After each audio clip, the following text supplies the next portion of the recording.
Over the last 25 years, I've had the privilege of interviewing and highlighting some truly interesting people. Everyone who is anyone, both the famous and the infamous, from presidents and their first ladies to kings and queens, movie stars and pop stars, captains of industry, heads of state, sports personalities, innovative entrepreneurs, and some pretty fascinating everyday people. Today, I'm proud to introduce you to Rob Moir, who is working to protect the environment by engaging citizens and families as eco-stewards to attain a better quality of life for humans and wildlife. Rob, welcome, and what a fantastic mission that is. Well, thank you. It's just a pleasure and an honor to talk with you about the work of the Ocean River Institute. Now, I got the name Ocean River from Rachel Carson's book, The Sea Around Us. And she says there that for all at last return to the sea, to Oceanus, the ocean river, like the ever-flowing stream of time, the beginning and the end. So I love the way she just brings it all together and calls on us to do systems thinking. And so at the Ocean River Institute, we're combining science with that sense of wonder. Here at the Ocean River Institute, we're taking the next steps for transformative advocacy to help save the planet and clean up our own backyards. So the Ocean River Institute's mission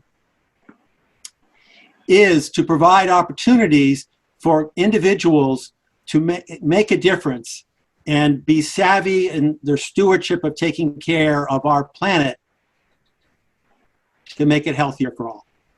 Fantastic. I mean, what a mission that is, because it will ultimately benefit each and every one of us. I heard a young person say to their grandmother when I was doing an interview, "Grandmother, this may not impact on you, but it will impact on me, and it will impact on my children."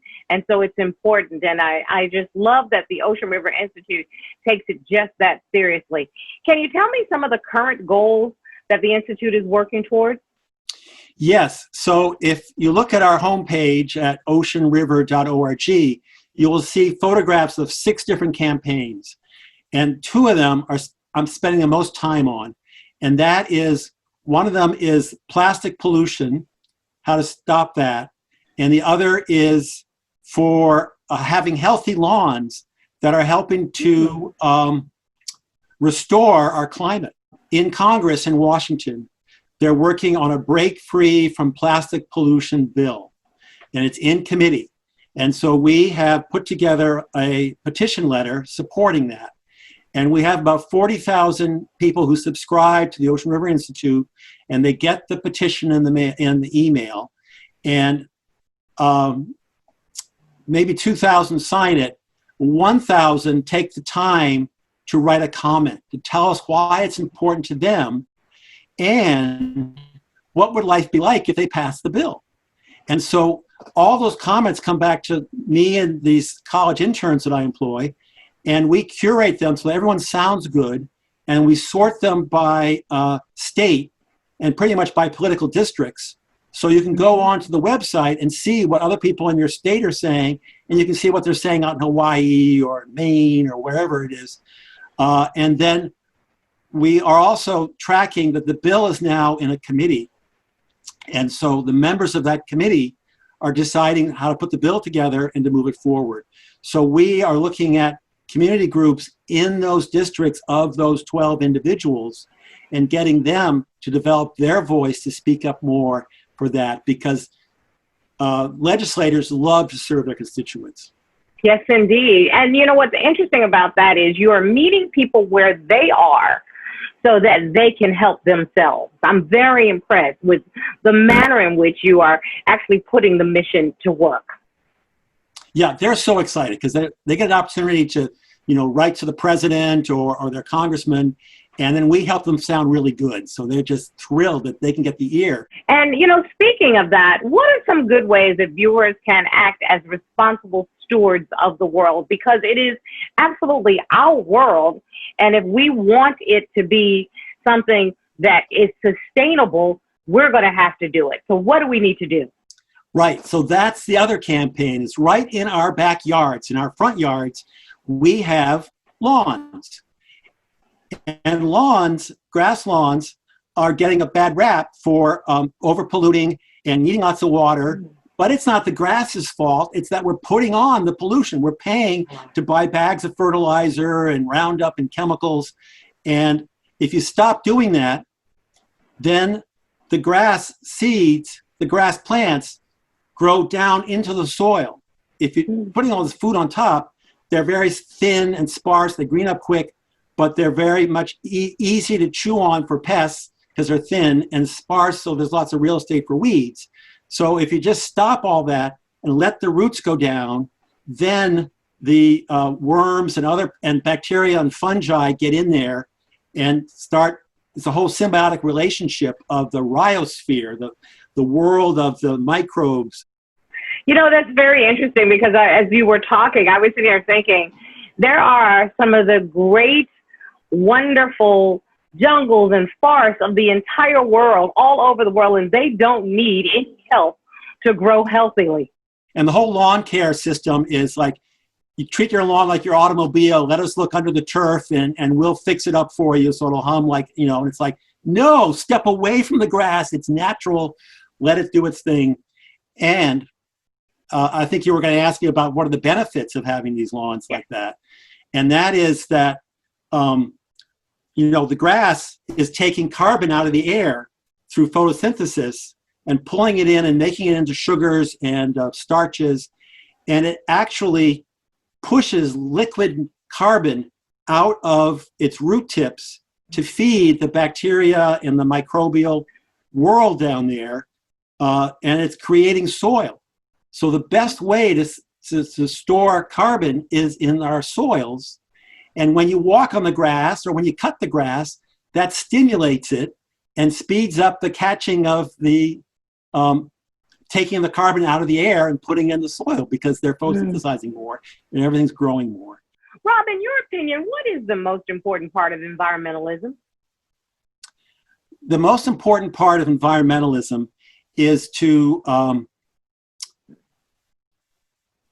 practice good stewardship. You've got to be responsible for how you treat stuff.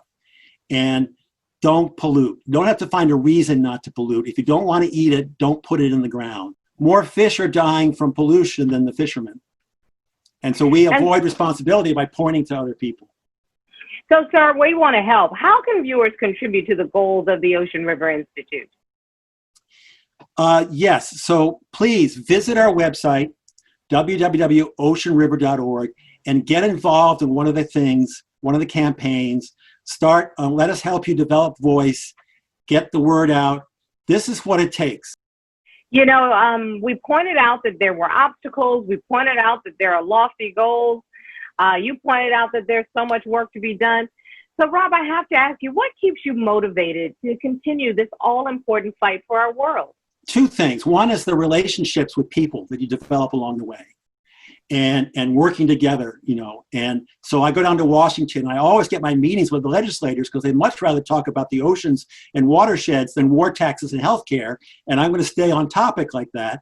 And when I talk to the legislative aide, it's like a parent-teacher conference where I'm learning the style of the legislator, and I want to make sure that the aide looks good. So what the good news they can bring to them, and there's certain issues they can't touch and stuff. And the other side is just the wonder of nature. I mean, it's just the phenomenal connections. And so, you know, I've been totally engaged in ocean studies and as an oceanographer, and there's so much we don't know under the water. Well, it turns out we know less about what's under our lawns, that the soil science is just phenomenal, the way that these organisms are symbiotic and depending on each other, and just the phenomenal look of these creatures. I mean, springtails are just amazing looking critters and stuff. So it's just two things. Rob, it has been so fascinating to talk to you about the mission of the Ocean River Institute, but also to hear and feel your passion for our world. What's the one thing you'd like the viewer of this video feature to walk away with? The bottom line is to be responsible for your actions, to speak out for responsible stewardship for healthy soils, clean water, less carbon in the air, and less pollution on the ground. You can make a difference for cleaner, healthier communities. Look around, question, wonder, and then listen to the concerns of others. Is there common ground where you guys can come together and make an improvement? Join with us at the Ocean River Institute to talk about it. When I tell you I love to talk to people about their passion, it's because in our passion is where we find community. And I believe very strongly that everyone has a similar purpose in life, and that purpose is to serve. And it's up to us to find the manner in which we can best serve. And sir, I'm so glad that you are serving us by helping to conserve our world. Well, it's been a real pleasure to talk with you. And for all the ones who are listening or watching, I invite you to please take care of yourself and then take a moment to help take care of this planet of ours.